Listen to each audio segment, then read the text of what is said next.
Ce soir, je vais voir The Calling en concert. Je connais pas. Si tu connais The Calling. Ah oui.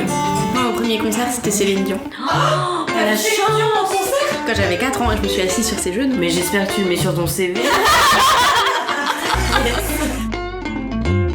Bienvenue, vous écoutez Entre nos lèvres, un podcast qui raconte les vraies histoires autour de la sexualité, mais pas que.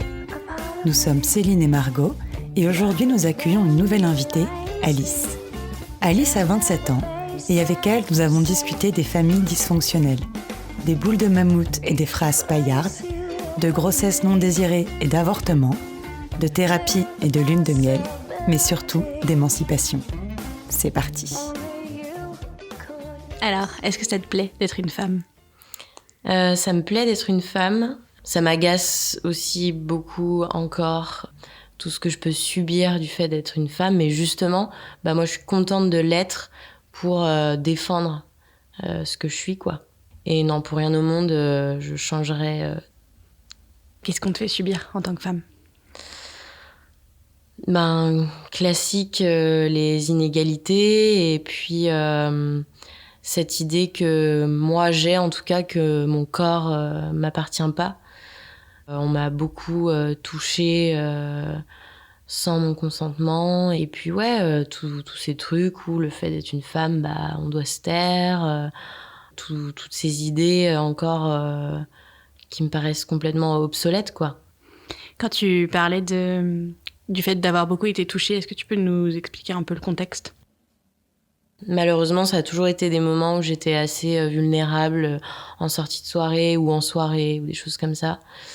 Le plus marquant que j'ai eu, c'était il y a 3-4 ans. J'étais en Angleterre, sortie de boîte avec une pote. On se pose sur des marches en attendant notre taxi.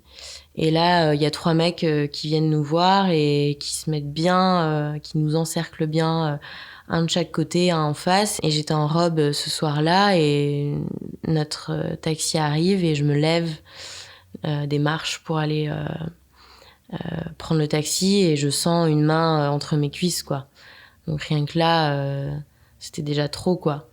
Bon, je suis contente parce que je lui ai mis une énorme droite et que ses lunettes sont tombées, mais c'est plein de trucs comme ça. Et puis même pas forcément le toucher en soi, c'est aussi toucher du regard et les propos aussi qu'on a pu me faire sur mes tenues, sur mon comportement, sur plein de choses. Et puis de la peur qu'on veut exercer sur nous pour nous rendre encore plus faibles et pour mieux nous attaquer, quoi. Et j'essaye de beaucoup travailler là-dessus pour pas que ça arrive et puis surtout pour éduquer les mecs qui font ça, quoi. C'est quoi pour toi être féminine ? Être complètement OK avec le fait d'être une femme, OK d'avoir une poitrine, d'avoir une vulve, d'avoir des règles tous les mois, de tout ce que représente une femme. Pour moi, c'est être OK avec ça et de faire quelque chose de son corps féminin, quoi. Est-ce que tu sais si tes parents, ils étaient heureux d'avoir une petite fille ? Pas forcément, j'ai jamais eu de remarques là-dessus. J'ai l'impression que mon père était assez fier d'avoir des filles. Je pense que c'est son côté un peu italien qui disait protecteur des filles, tout ça. Mais j'ai l'impression que oui. Vous êtes que des filles ? Ouais, on est 2. Est-ce que t'as l'impression que tes parents, ils vous ont élevée de la même façon ? J'ai pas été vraiment élevée par mon père parce qu'il était beaucoup absent. C'était le classique schéma du père qui part toute la semaine et qui revient le week-end. Et non, c'était pas du tout la même éducation. Ma mère, du coup, essayait de s'en sortir comme elle peut la semaine. Et je considère avoir été beaucoup plus élevée par ma mère, qui avait une méthode, je dirais, plus douce. Et mon père, c'était plus la figure un peu... la menace, quoi. Ma mère utilisait mon père comme une menace du style « Ah ouais, vous avez pas fait ça, je vais appeler votre père et puis c'est votre père qui va vous engueuler. » Voilà, c'était le père qui engueulait et la mère qui faisait le reste, quoi. C'est quoi les idées avec lesquelles t'as grandi sur les filles et les garçons et plus tard les hommes et les femmes ? Moi, je suis issue d'une famille qui a des origines italiennes, donc j'ai eu des schémas pas très égalitaires, on va dire. j'ai vécu avec l'idée du père qui ramène l'argent à la maison, de la mère secrétaire et qui doit pas faire carrière, qui doit pas trop se montrer, qui doit pas trop parler fort, etc. Donc j'ai vécu un peu avec cette idée-là. Et après, je me suis aussi beaucoup, je dirais, éduquée toute seule. Et en fait, je suis pas du tout OK avec cette idée-là. Ça fait plus de 2 ans que je fais une thérapie où j'ai déconstruit beaucoup de choses de mon éducation, de ce que m'ont donné mes parents et où j'ai vraiment fait le tri et où j'ai fait un peu le deuil aussi des parents idéaux et où je me suis vraiment j'ai vraiment pris mon indépendance sur leurs idées à eux et où j'ai construit mes idées à moi. Voilà. Elle a été déclenchée par quoi cette thérapie ? Mon père était violent, psychologiquement, physiquement avec ma mère. On a une histoire familiale très très difficile et compliquée. C'était pas évident de voir ces violences en fait, parce qu'en fait voir des violences c'est les subir aussi. J'ai déjà vu des violences physiques de mon père sur ma mère. Je l'ai jamais vu frapper ma mère, même si il le faisait. Mais j'ai déjà vu mon père dresser une chaise sur ma mère, quoi. Ma mère aussi, qui en pouvait plus et qui brandissait un couteau sur mon père, quoi. Et c'était par contre très psychologique. Et je me souviens qu'il y avait une espèce de tension énorme, des bruits de pas dans les escaliers qui me terrorisaient parce que c'était mon père qui montait et qui allait m'engueuler ou des trucs comme ça. J'ai fini par vivre pendant 2 ans avec mon père toute seule et j'ai pas vu ma mère pendant 2 ans et j'ai subi du coup ces violences psychologiques, pas physiques heureusement, mais psychologiques et je pense que ça m'a énormément marquée. Tes parents, t'as grandi avec eux, ils étaient ensemble, ils sont restés ensemble ? Ils sont restés ensemble jusqu'à mes 17 ans. En gros, ma mère a fini par avoir une liaison avec mon beau-père actuel. Mon père a découvert cette liaison et il a mis ma mère dehors, quoi. Il l'a vraiment littéralement jetée dehors, sans téléphone, sans voiture, en pyjama, en dehors de la maison, quoi. À partir de ce moment-là, s'est mis en place une manipulation de mon père, puisqu'il avait toujours tendance à se placer en tant que victime. En fait, ma mère est partie, on va dire, elle a été jetée dehors, mais elle est partie. Mais c'était quasiment légitime, en fait, qu'elle parte après tant d'années de souffrance et de violence. Mais mon père a exercé une manipulation sur moi, où il s'est positionné en tant que victime. Il m'a monté contre ma mère, quoi. Et donc, il a complètement réussi. Et en fait, ma mère essayait d'avoir des contacts avec moi. Et moi, j'étais tellement sous l'emprise de la manipulation de mon père que du coup, je partais à l'affront contre ma mère. Donc, du coup, ma mère n'osait plus m'appeler ou quoi que ce soit. Donc, ça a été 2 ans hyper difficiles parce qu'en fait, j'avais l'impression d'être du bon côté et en fait, c'était pas du tout le cas. Et t'as réussi à reprendre contact avec ta mère et à te libérer de l'emprise de ton père ? Oui, j'ai fini par reprendre contact avec ma mère parce que je pense qu'elle me manquait énormément. Et du coup, j'ai pu mettre les pièces du puzzle qui me manquaient pour mieux comprendre tout ce qui s'était passé. Et c'était essentiel, mais encore aujourd'hui, je travaille énormément sur tout ce que mon père m'a fait subir et comme des espèces de traumatismes qui m'ont marqué et que j'ai tendance à reproduire dans la vie courante, quoi. Mon thérapeute m'a parlé de comportements incestuels. En fait, les comportements incestuels, c'est comme de l'inceste, mais psychologique. Donc, il n'y a pas de contact physique. C'était mon père qui souhaitait que je dorme dans le lit avec lui. Donc ça, c'est clairement pas la place de l'enfant. En fait, j'ai remplacé ma mère pendant ces 2 ans. C'est-à-dire que j'avais 17 ans et je faisais les courses, je l'aidais dans son entreprise, je faisais le ménage, j'entretenais une maison de 200 mètres carrés à 17 ans alors qu'on prépare son bac et c'est clairement pas à notre place, quoi.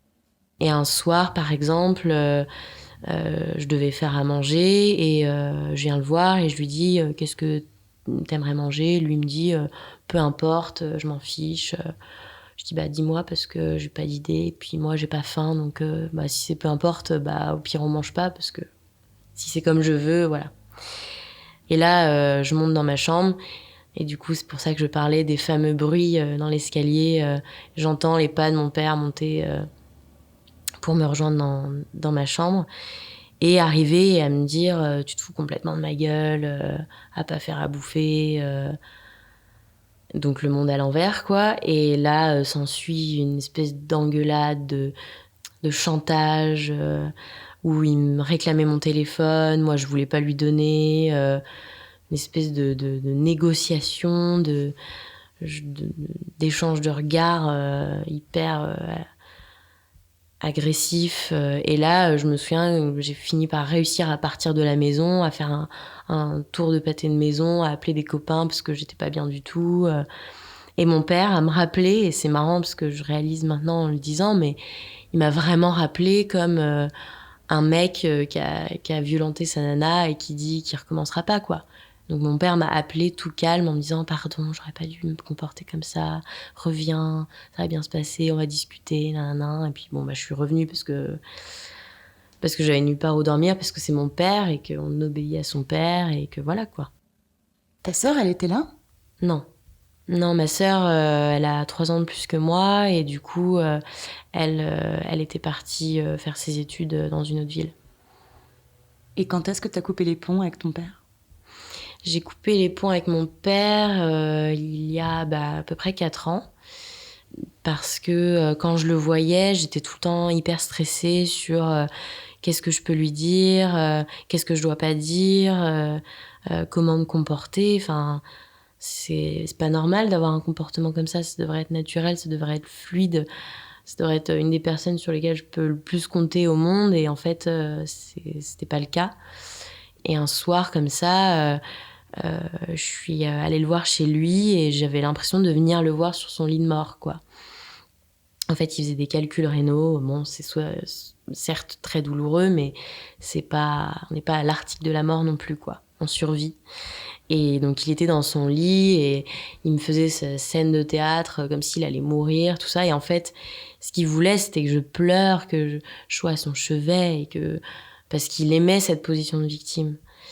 Et je suis pas rentrée dans son jeu. Et là, il a compris, et il a commencé à me dire « Mais quelle est toute cette rancœur que tu as en toi ?» Donc là, je commençais à être un peu chargée à bloc, quoi. Si tu me lances sur le sujet, ouais, ok, parlons-en, quoi. Ouais, j'ai grave de la rancœur en moi, quoi. Et donc, je lui ai dit « Écoute, à cause de toi, j'ai pas vu maman pendant 2 ans.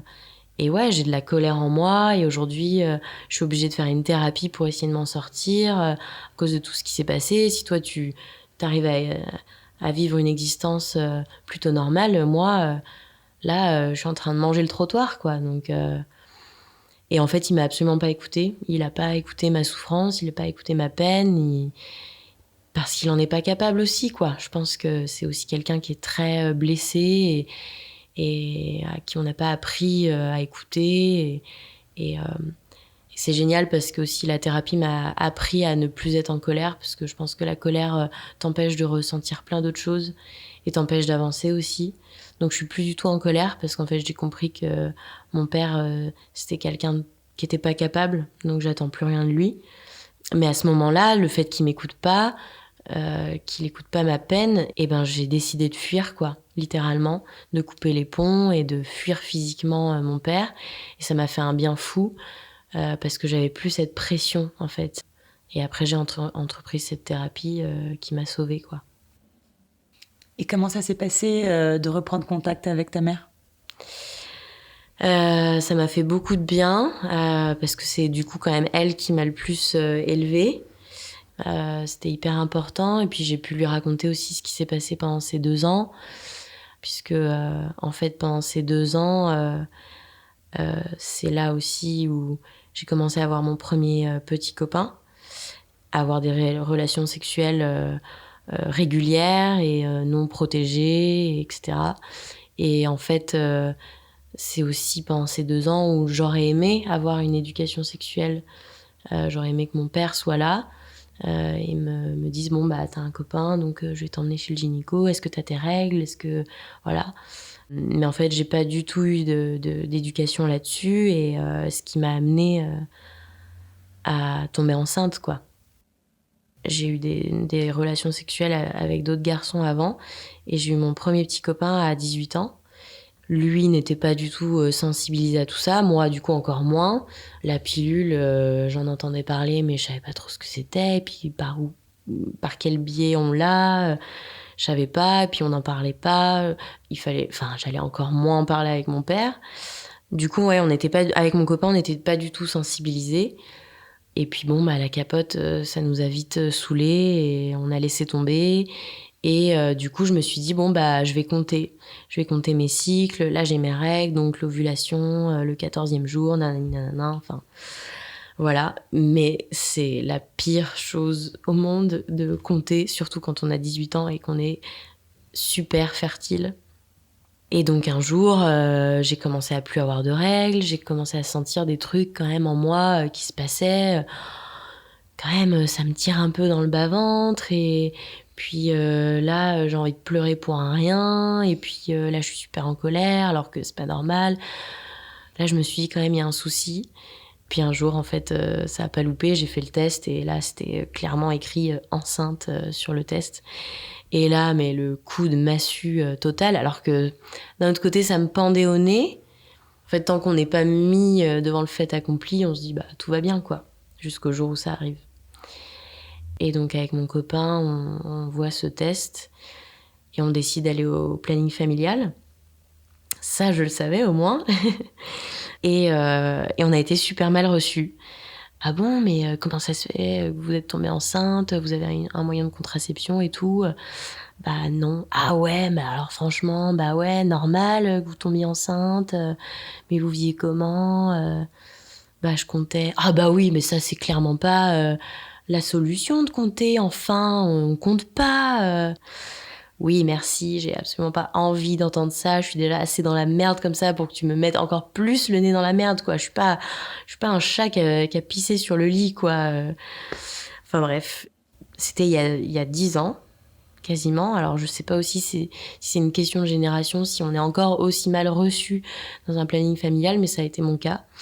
Donc après, la procédure, ça a été de rencontrer une gynécologue.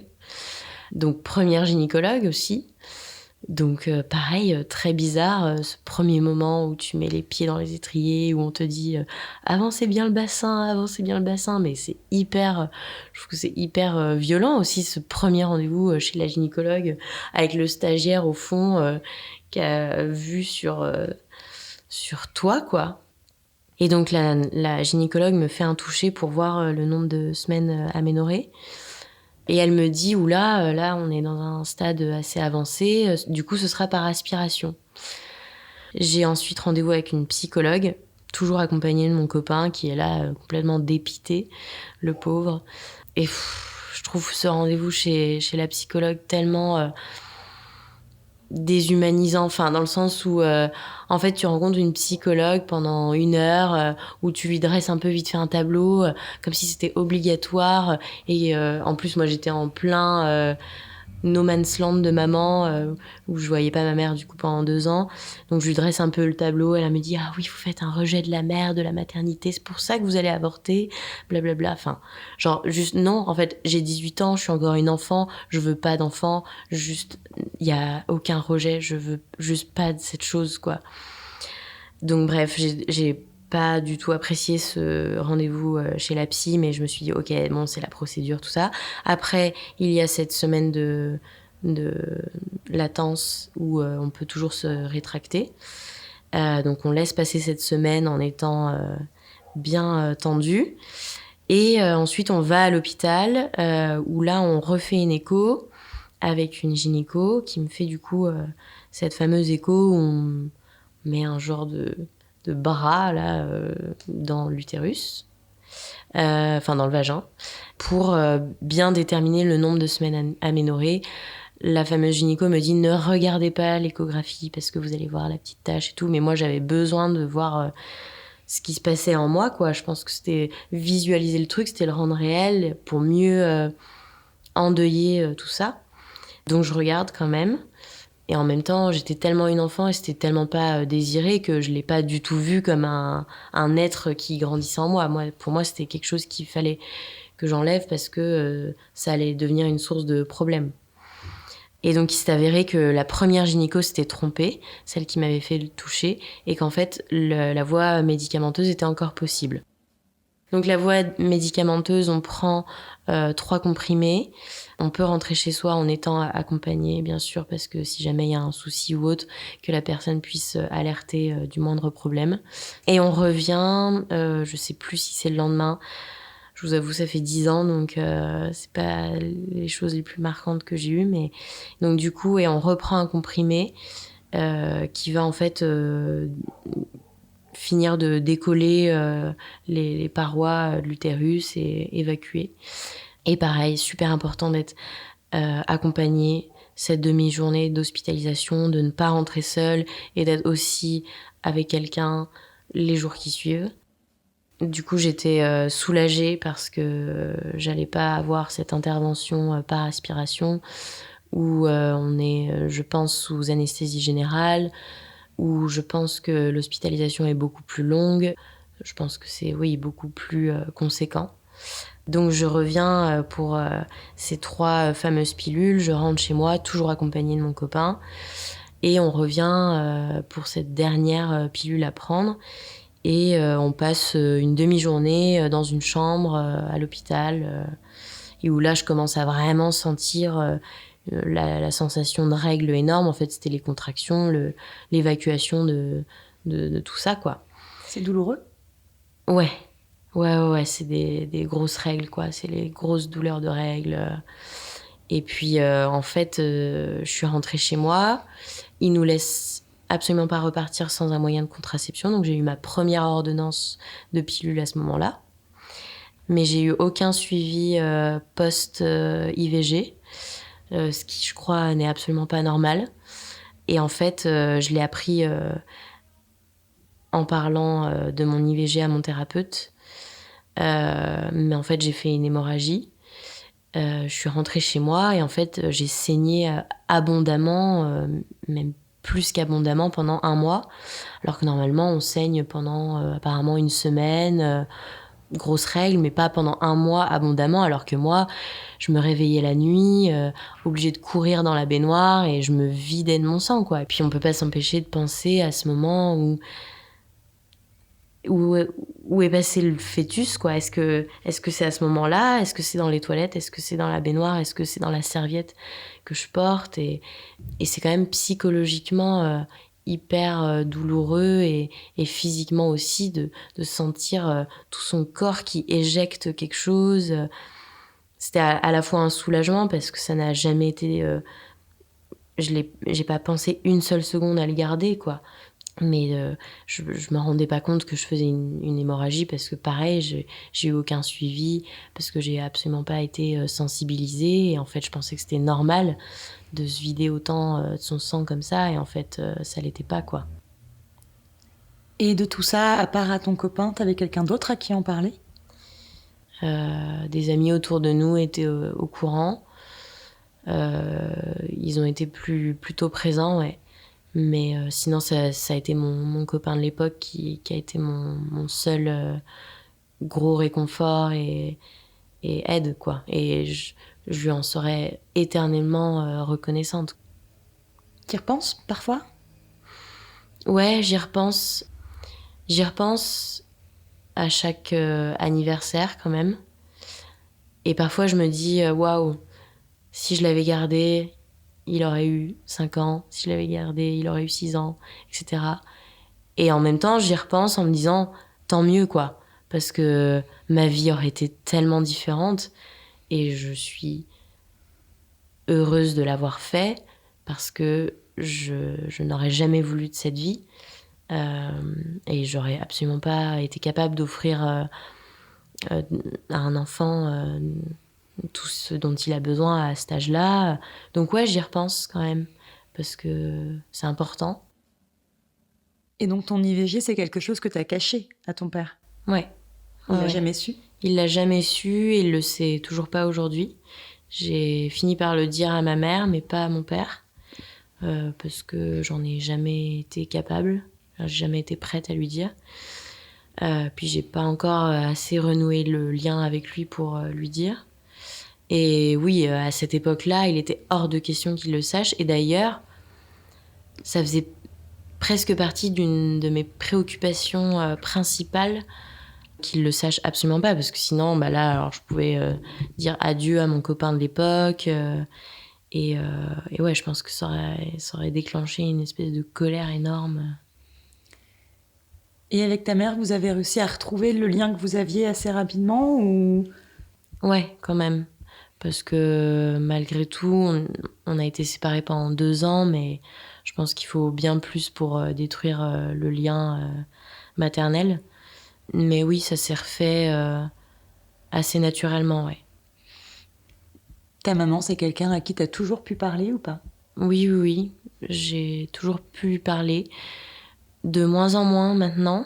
Parce que comme je disais, je me suis aussi rendu compte de certaines choses qui n'étaient pas normales aussi dans notre relation. Des choses avec lesquelles je suis pas d'accord. Et du coup, je prends beaucoup plus mon indépendance et mes distances, tout ça. Mais je sais qu'aujourd'hui, elle serait là pour moi si je l'appelle et que je suis au pied du mur, quoi. Quand t'étais petite, tes parents, ils avaient une relation très dysfonctionnelle et dont t'étais aussi un peu témoin. Est-ce que c'est quelque chose qui a conditionné ou pollué ta vision de la sexualité, par exemple? Non, pas vraiment, ça allait. Puisque j'ai déjà vu aussi des gestes de tendresse entre eux, quand même. Je les voyais aussi parfois passer du bon temps, quoi. Et du coup, la sexualité, toi, c'est une image qui a grandi comment en toi? Moi, c'est quelque chose qui est très vite venu. Enfin, j'ai des souvenirs hyper tôt, en primaire, surtout liés à la masturbation, parce que je sais que j'ai très vite commencé à me toucher, sans savoir que je me masturbais, à découvrir mon corps et à commencer à me toucher le sexe et à me dire que bah, ça faisait des sensations un peu plus particulières que si je me touchais le coude ou autre, quoi. Et après, bon, il y a eu des épisodes un peu marrants où, avec un peu de maladresse, ma mère m'éduquait sur certaines choses. Par exemple, il y avait ces espèces de bonbons infects, espèces de boules de sucre que tout le monde léchait. Ah, les boules de mammouth Les- qui changeaient de couleur quand on léchait, quand on découche. Exactement. Et nous, on appelait ça les couilles de mammouth. C'était les boules de mammouth. Voilà. Et du coup, moi, j'allais voir ma mère. Maman, je veux absolument une couille de mammouth. Et je ne savais pas ce qu'était une couille à ce moment-là. Ma mère, un peu catastrophée, genre quoi, une couille de mammouth, mais qui savait pas ce que c'était. Je vais d'abord t'expliquer ce qu'est une couille, et après on verra si tu voudras une couille de mammouth. Donc du coup, c'est comme ça que j'ai découvert ce qu'était une couille, et du coup aussi une bite, parce qu'elle m'a expliqué quand même tout l'appareil. Et Mais tu voilà. voulais toujours une couille de mammouth après? Ouais, ça m'a pas empêché de vouloir une couille. Je voulais quand même être la meuf cool qui a une couille de mammouth, qui lèche cette boule de sucre infecte dans la cour de récré. Ça m'a pas empêché. Mais voilà, j'ai des petits flashs comme ça, où pareil, où je voyais ma mère mettre un tampon et moi j'étais catastrophée de la voir mettre ça à l'intérieur d'elle, quoi. Et me dire, oh mon Dieu, ça fait super mal. Et je me souviens de ma mère qui me dit, eh ben, écoute, ma fille, un sexe, c'est quand même beaucoup plus gros que ça, hein, donc je me souviens que ça fait un peu vieille phrase paillarde, quoi, mais mais du coup, là, je me suis dit, ah, ok, d'accord, bon, ben, je vais me préparer à tout ça. Mais voilà, c'est des petits flashs comme ça. Mais c'est vrai que j'ai pas eu une éducation sexuelle hyper marquée. C'est plus moi où j'ai découvert mon corps, où j'ai entendu des petits trucs par là, ou avec les copines, des trucs comme ça, quoi. Le reste de ton éducation sexuelle, elle s'est faite avec quoi? Est-ce qu'il y a eu du porno? Est-ce qu'il y a eu... Ouais, il y a eu un peu de films érotiques, surtout, qui passaient tard le soir, qu'on regardait avec les copains. Et on se disait, waouh, la nana qui se fait faire un cunilingus sur le piano, là, ça va un peu plus loin que les films qu'on voit en rentrant de l'école. Je m'étais fait 2 super bons potes mecs qui m'ont un peu éduquée là-dessus, qui m'ont montré des trucs sur le net un peu dégueulasses, mais bon, qui t'éduquent aussi un petit peu, quoi. Même si pour moi, c'est pas ça l'éducation non plus, parce que le sexe, c'est bien plus que les vidéos sur Internet. Et puis du coup, eux, la pilule, ils connaissaient pas. Voilà, c'est pas comme ça que j'allais être sensibilisée à tout ce qu'il y a autour de la sexualité, quoi. Et à l'école, justement, on vous a jamais sensibilisé à la contraception et à toutes ces choses ? On a eu un cours d'éducation sexuelle, je m'en souviens, en 4e. Et je me souviens que c'était un cours horrible où c'était une nana qui avait pas un cheveu sur la langue, mais elle chuchotait un peu comme ça, tu vois. Donc c'était horrible parce qu'elle disait alors je vais vous montrer quelque chose que les filles n'ont jamais vu, une vulve. Et là elle nous montre une espèce de photo de vulve, jambes écartées, et nous on est toutes scotchées comme ça, parce que c'est vrai qu'en soi, nous on a un sexe qui est intérieur, quoi. Tout ce qui est vagin, utérus, comme ça, c'est pas extérieur, où les mecs peuvent plus observer leur sexe que les filles. Et je pense que très peu de filles, en tout cas à mon époque, se mettaient dans une glace, les jambes écartées, et regardaient ce qu'il y avait au fond du vagin, quoi. Donc c'était un peu choquant. Et en fait, ça nous a pas vraiment tant éduqués que ça. Ce qui a aussi pas mal fait mon éducation, c'est après le bac, je suis partie en BTS.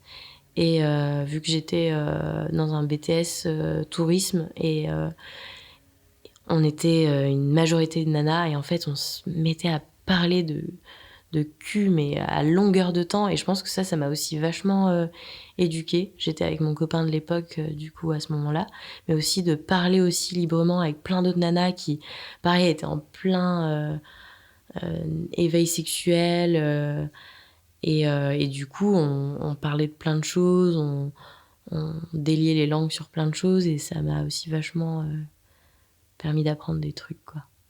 Et avant de le faire, pour toi, c'était quoi, faire l'amour ? Pour moi, ça me faisait un peu peur. J'avais l'impression que c'était un peu passer à l'âge adulte, devenir une femme. Mais c'était quand même se montrer beaucoup d'affection l'un à l'autre. Et ça s'est bien passé ? Pas vraiment, non. Si c'était à refaire, j'aurais fait les choses complètement différemment, ouais. En gros, du coup, j'étais au lycée, j'avais 16 ans. Et j'étais folle amoureuse d'un garçon que je convoitais depuis super longtemps. Un soir, une soirée, je pense qu'il s'est dit, bon, Alice, ça va être la bonne personne où je vais pouvoir me dépuceler, puisque elle va être OK, vu qu'elle est amoureuse de moi. Donc moi, forcément, j'étais complètement OK, parce que je m'étais dit, OK, on va faire l'amour, du coup, il va tomber amoureux de moi, et nous allons vivre heureux, avoir plein d'enfants. Et non, quelle tristesse, finalement. Non, en soi, donc à cette soirée, on commence à se dragouiller, à s'embrasser, et puis on s'isole dans une chambre, on commence à se déshabiller. Et en soi, l'acte était pas du tout brutal, il a été même très doux, hyper gentil, il m'a fait même plein de compliments. Et ça s'est bien passé, j'ai pas eu super mal, c'était pas un souvenir waouh. Je me suis dit, bon, c'est fait, et en plus je l'ai fait avec quelqu'un que j'aimais, donc tant mieux. Sauf que je lui ai dit, tu ne le dis à personne, je veux que ça reste entre nous, je veux que ce soit notre moment, et que ça reste entre nous, et voilà. Et il m'avait promis que oui, qu'il le dirait absolument à personne, tout ça. Sauf que le lundi, en arrivant au lycée, tout le monde était au courant, avec tous les détails. Et ouais, c'était hyper brutal, parce qu'en plus, tout le monde y allait de son commentaire, tout le monde y allait de son avis. Il y a eu des réactions malveillantes ? Ouais, complètement.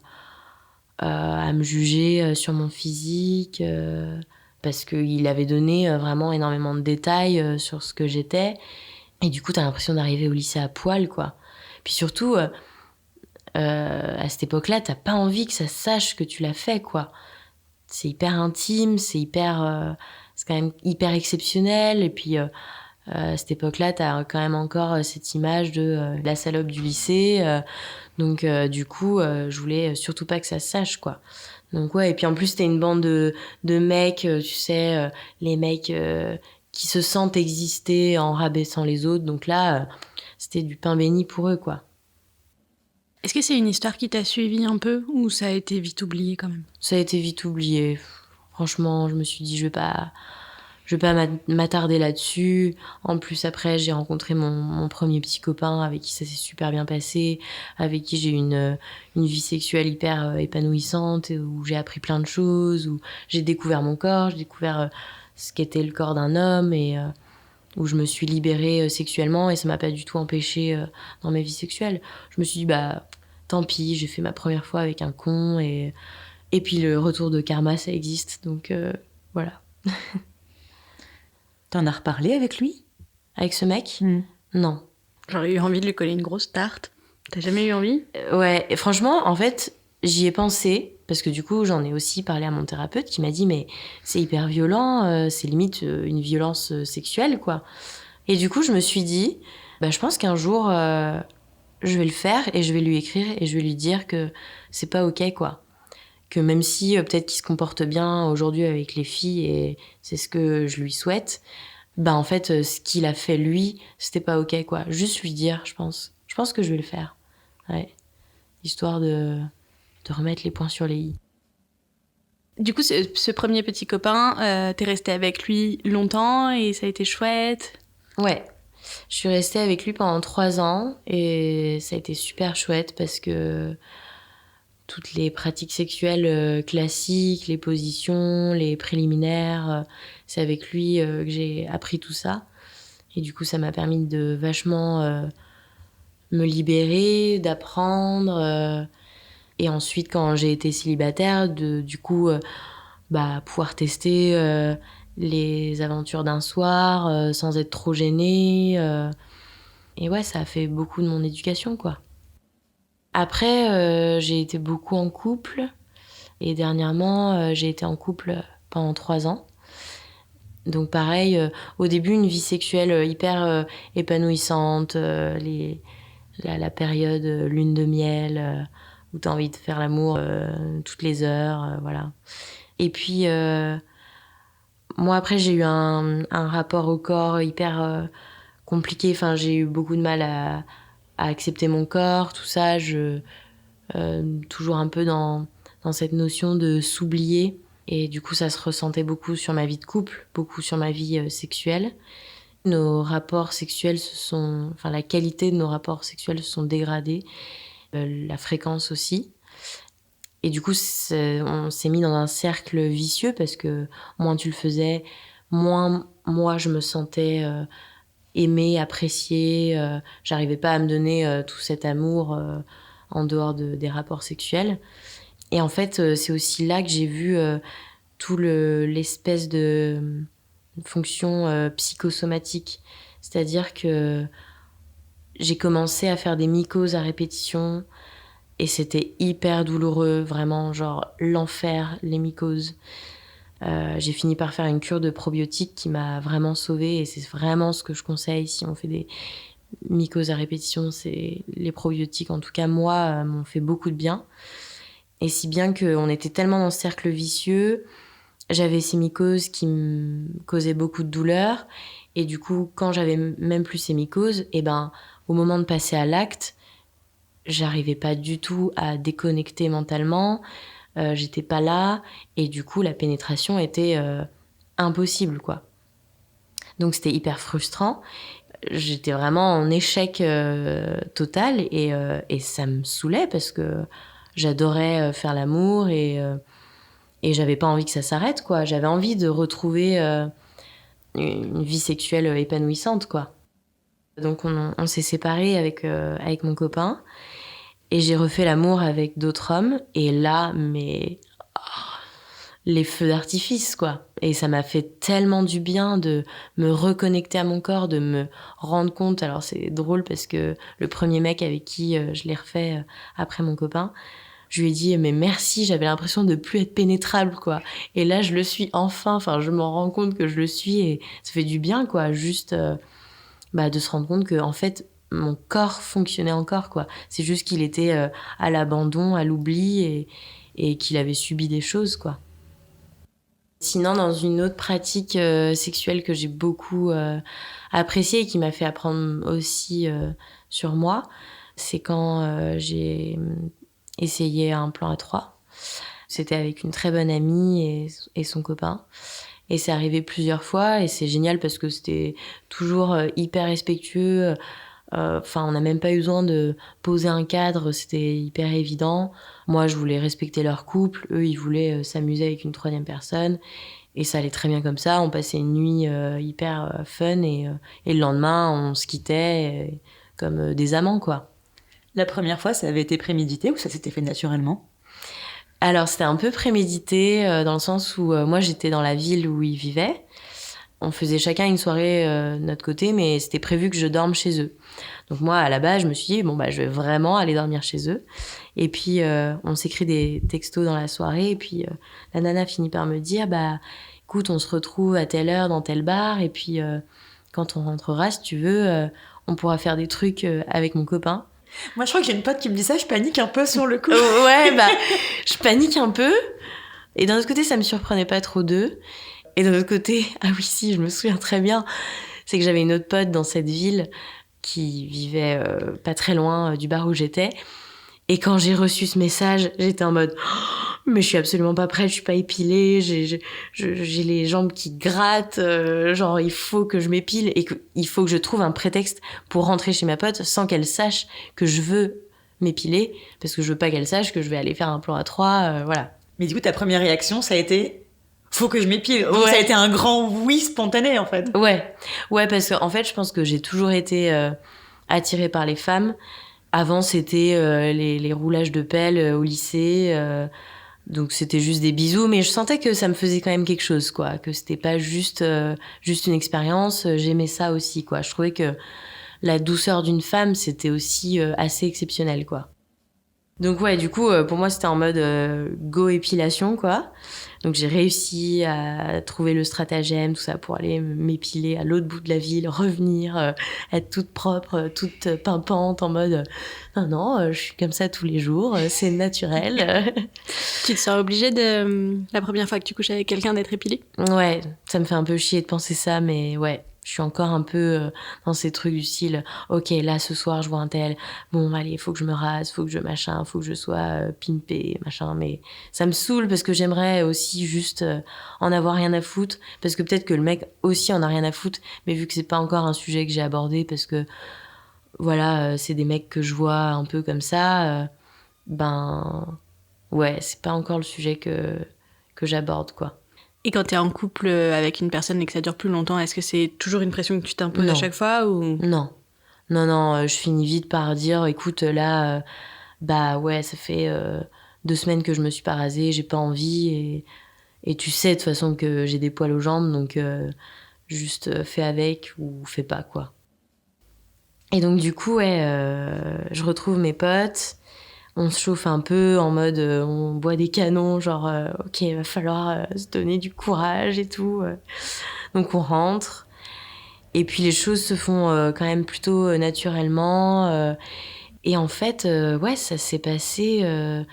Personne n'a été délaissé, personne n'était en mode ok, je vous regarde faire le truc tous les deux, et puis peut-être que je viens. En fait, ouais, c'est une expérience que j'aimerais bien reproduire.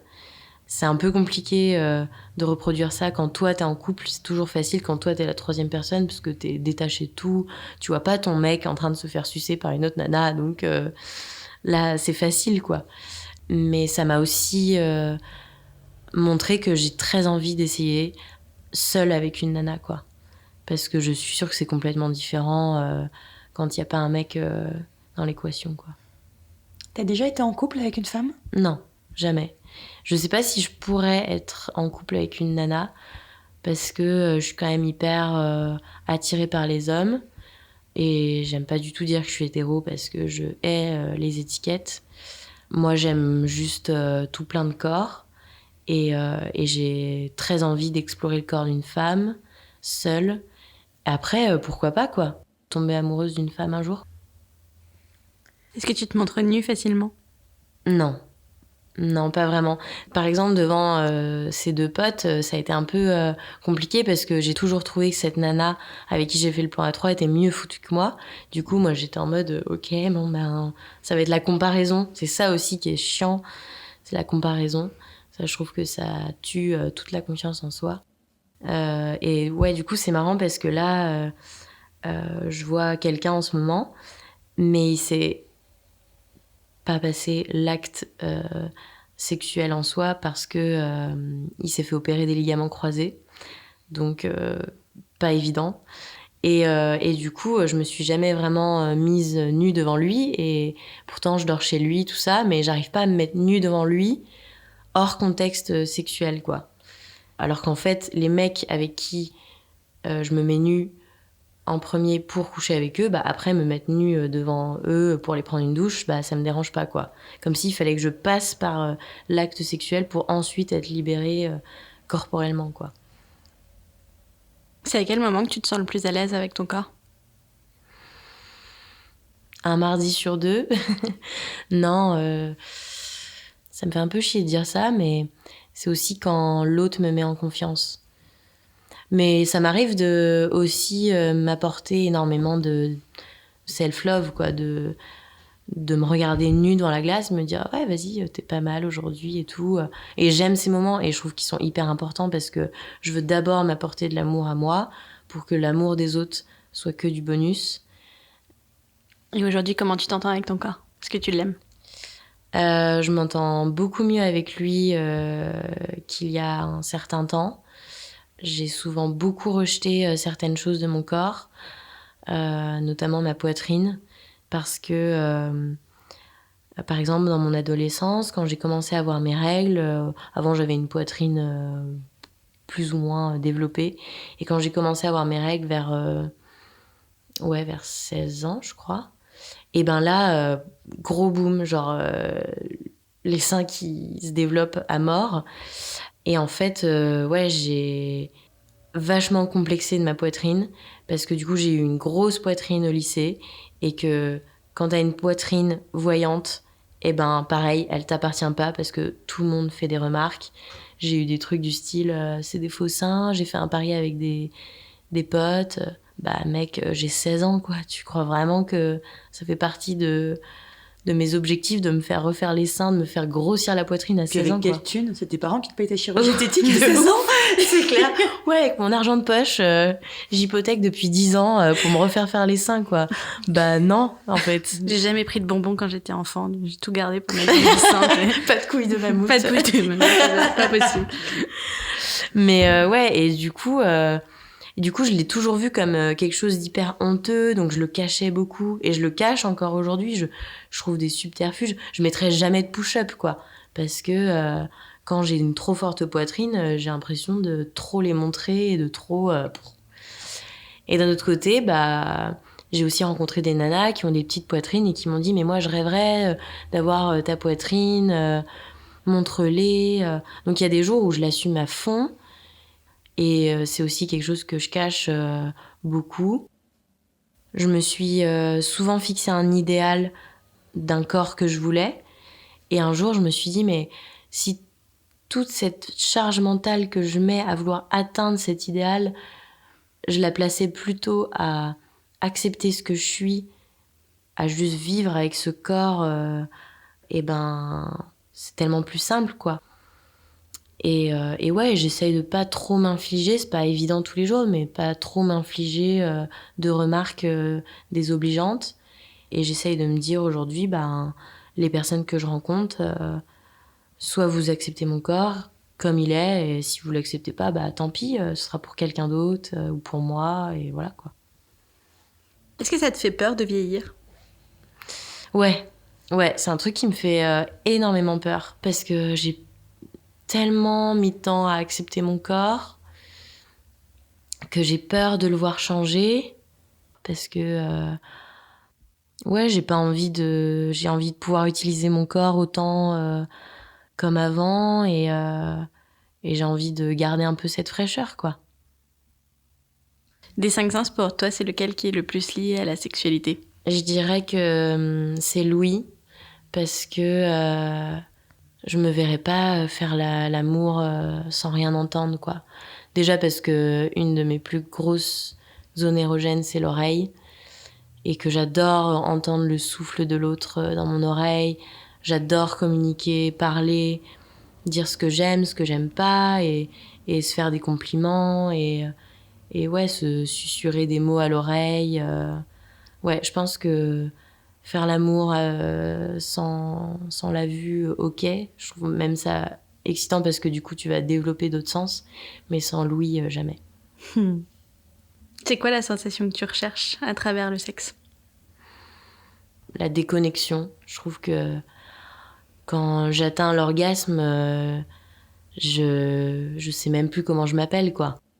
Ouais, d'être complètement sur le corporel, de ressentir 1 milliard de choses, et puis cette union avec l'autre aussi, je trouve ça formidable. Même si j'adore la masturbation et que je pourrais pas m'en passer, même si j'ai une vie sexuelle épanouie avec quelqu'un, je trouve que c'est hyper important aussi d'entretenir ça, quoi. Et est-ce que t'as déjà simulé ? Ouais. Ouais, bah ouais, forcément, ouais. C'est un peu dommage, et d'un autre côté, parfois je me dis, bon, ben, c'est pour donner un peu la confiance à l'autre, parce que peut-être que pendant ces 5 minutes, c'est pas bien, mais ça va être bien dans les 5 prochaines minutes, donc tu veux pas non plus que l'autre soit découragé, quoi. Moi, je trouve ça terrible, un mec à qui je fais une fellation et qui fait rien, qui dit rien, quoi. Genre, je suis là en mode, mec, juste simule un peu, donne-moi un peu du courage que je puisse continuer, ou alors tu me dis que je le fais super mal, quoi, mais juste communique, voilà. Le sexe, c'est important pour toi dans une relation ? Ouais, totalement. Et je pense que ma dernière relation, elle s'est terminée en partie pour ça, quoi. C'est hyper important pour moi. Qu'est-ce que t'attends de ton ou ta partenaire ? Du respect d'abord, avant tout. Et puis du lâcher prise, quoi. Et ouais, on se prend pas la tête, on est là pour se donner du plaisir, merde, donc allons-y. Tu tombes facilement amoureuse ? Je tombais facilement amoureuse, et plus maintenant. J'ai vraiment envie de prendre mon temps, de découvrir à fond la personne. Et en plus, je pense avant, je tombais amoureuse parce que j'avais envie d'être amoureuse.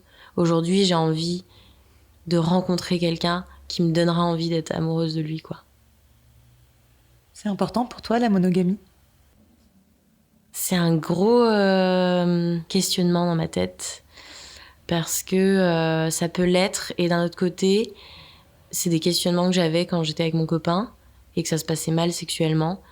Et du coup, je finissais par lui dire, au pire, on se laisse aller voir ailleurs, pour peut-être débloquer certains trucs, tout ça. Et en fait, ouais, c'est quand même hyper difficile à déconstruire, parce que je pense c'est des années et des années d'éducation de monogamie, de un couple, c'est monogame. Mais j'aimerais bien réussir à ne pas me l'imposer avec la prochaine personne avec qui je vais être. Et du coup, c'est quoi pour toi l'amour ? Pour moi, l'amour, c'est, comme je disais tout à l'heure, c'est s'apporter du bonus. T'as l'amour de soi qui est hyper important, et je pense que c'est la première chose que tout le monde devrait se donner. Si tout le monde se donnait cet amour de soi d'abord, mais j'ai l'impression que ça réglerait tellement de problèmes dans les rapports humains. Et ensuite, c'est tout l'amour que les autres nous donneront, qui sera du bonus, quoi. L'amour des amis et l'amour des amants, des amours. Et c'est tellement plus plaisant, je trouve, quand on a déjà sa jauge au maximum et qu'ensuite on se rajoute que des points bonus. Pourquoi est-ce que tu as voulu venir nous parler de tout ça, et qu'est-ce qui était important pour toi ?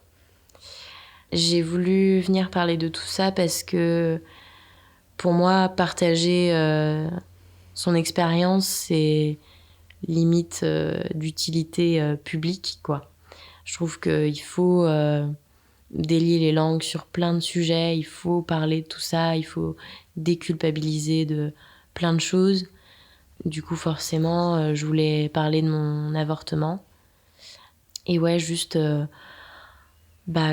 plein de gens se sentent pas seuls dans certaines situations et se reconnaissent dans certains bouts d'histoire, et montrer aussi toute la résilience qu'on peut développer et comment on en sort plus fort, quoi.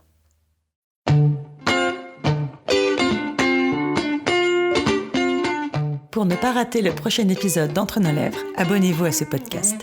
Vous pouvez également nous suivre sur Instagram, Facebook et Twitter, @entrenoslèvres, ou sur notre site internet entrenoslèvres.fr, où nous écrivons aussi. Et n'oubliez pas de vous inscrire à notre super newsletter. Tous les 15 jours, à l'annonce du nouvel épisode, on partage avec vous 5 chouettes recommandations. Des livres, des films, des articles, tout ce qui nous a plu ou touché ces derniers temps. Promis, c'est cool. Ah oui, et puis le montage et le mixage de cet épisode ont été faits par Claire Sarfati et la musique du générique par Martin de Bauer. Allez, à dans 15 jours.